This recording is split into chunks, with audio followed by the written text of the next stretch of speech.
Hi all, welcome back to my channel. ഇന്നൊരു evening snack റെസിപ്പിയാണേ.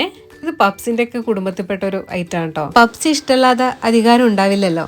Evening ഒരു കട്ടൻ ചായന്റെ ഒക്കെ കൂടെ ഒരു പപ്സ് പോളയായാലോ. പപ്സ് പോളയാണേ നമ്മൾ ഇന്ന് ഉണ്ടാക്കാൻ പോകുന്നത്. എന്ന റെസിപ്പിയിലേക്ക് പോയാലോ.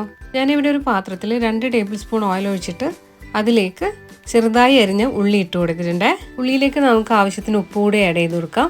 കൂടാതെ 1/2 ടീസ്പൂൺ മുളക് പൊടി, 1/2 ടീസ്പൂൺ മഞ്ഞൾപ്പൊടി, 1/2 ടീസ്പൂൺ കുരുമുളക് പൊടി, ഒരു 1/4 ടീസ്പൂണോളം garam masala, 1 teaspoon ginger garlic paste കൂടെ ആഡ് ചെയ്യുന്നുണ്ട്.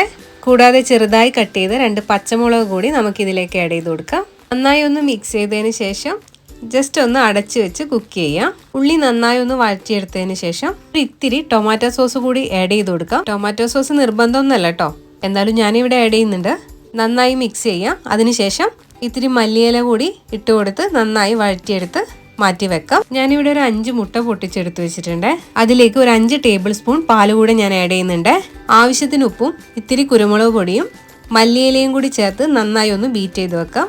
ഞാനിവിടെ ഇതുപോലെ ഒരു പാത്രം ഓയിൽ സ്പ്രെഡ് ചെയ്ത് വെക്കുന്നുണ്ട്. ഇനി നമുക്ക് അതിലേക്ക് ബീറ്റ് ചെയ്ത് വെച്ച ഈ എഗ്ഗിന്റെ മിക്സിലേക്ക് ഓരോ ബ്രെഡും നന്നായി ഡിപ്പ് ചെയ്ത് നമുക്ക് ഈ പാത്രത്തിലേക്ക് ഓരോന്നായി എടുത്തു വെക്കാം. ഗ്യാപ്പ് ഇല്ലാതെ ഓരോ ബ്രെഡ് സ്ലൈസും ഇതുപോലെ എഗ്ഗിന്റെ മിക്സിൽ ഡിപ്പ് ചെയ്ത് ഇങ്ങനെ അടുക്കി വെക്കാം.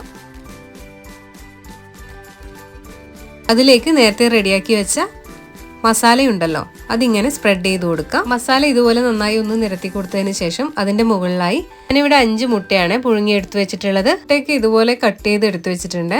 ഈ മസാലയ്ക്ക് മുകളിലായി നമുക്ക് ഓരോ മുട്ടയും ഇതുപോലെ വെച്ചു കൊടുക്കാം. മുട്ടയൊക്കെ മുഴുവനായി ഇതുപോലെ വെച്ചു കൊടുത്തിട്ടുണ്ട്. ഇനി അതിന്റെ സൈഡിൽ നിന്നൊക്കെ ബ്രെഡ് ഇതുപോലെ നമുക്കിങ്ങനെ മടക്കി മുട്ടേന്റെ മുകളിലേക്കായി വെച്ചു കൊടുക്കാം. സെന്ററിൽ ഇങ്ങനെ ഗ്യാപ്പ് വരുന്നിടത്ത് ഒരു ബ്രെഡ് കൂടെ ഇതുപോലെ മുട്ടയിൽ ഡിപ്പ് ചെയ്ത് നമുക്ക് ഇവിടെ വെച്ചു കൊടുക്കാം. ബാക്കി വന്ന എഗ്ഗ് ഇതിന്റെ മുകളിലായി ഇതുപോലെ ഇങ്ങനെ ഒഴിച്ചു കൊടുക്കാം. ഗ്യാസ് സ്റ്റോപ്പിൽ ഒരു പഴയ ഫ്രൈ പാനോ അങ്ങനെ എന്തെങ്കിലും വെച്ച് ഇതുപോലെ ലോ ഫ്ലെയിമിൽ 1/2 മണിക്കൂർ കുക്ക് ചെയ്തെടുത്താൽ മതി. ഇതിപ്പോൾ കുക്കായി കിട്ടിയിട്ടുണ്ട്. ഇതിന്റെ മറ്റേ സൈഡ് കൂടി നമുക്കൊന്ന് കുക്ക് ചെയ്തെടുക്കാം. അതിന് ഒരു ഫ്രൈ പാനിലേക്ക് നമുക്കിത് മാറ്റാം. ഇതിന്റെ അടിഭാഗമൊക്കെ നന്നായി കുക്കായി കിട്ടിയിട്ടുണ്ട്. 10 സെക്കൻഡ് ഒക്കെ കുക്ക് ചെയ്താൽ മതി. പിന്നെ നമുക്കിനി ഇതൊരു പാത്രത്തിലേക്ക് മാറ്റാം. നന്നായി കുക്കായി കിട്ടിയിട്ടുണ്ട്. ടേസ്റ്റും നല്ല സൂപ്പറാണ് കേട്ടോ. എല്ലാവരും ഒന്ന് ട്രൈ ചെയ്ത് നോക്കൂ. ഈവനിങ് കുട്ടികളൊക്കെ വരുന്ന ടൈമിൽ ഉണ്ടാക്കി കൊടുക്കാൻ സിമ്പിൾ ആയിട്ടുള്ള റെസിപ്പിയാണ്. എല്ലാവരും ട്രൈ ചെയ്ത് ഫീഡ്ബാക്ക് അറിയിക്കണേ. വീഡിയോ ഇഷ്ടപ്പെട്ടാൽ ലൈക്ക് ചെയ്യാനും സബ്സ്ക്രൈബ് ചെയ്യാനും മറക്കല്ലേ.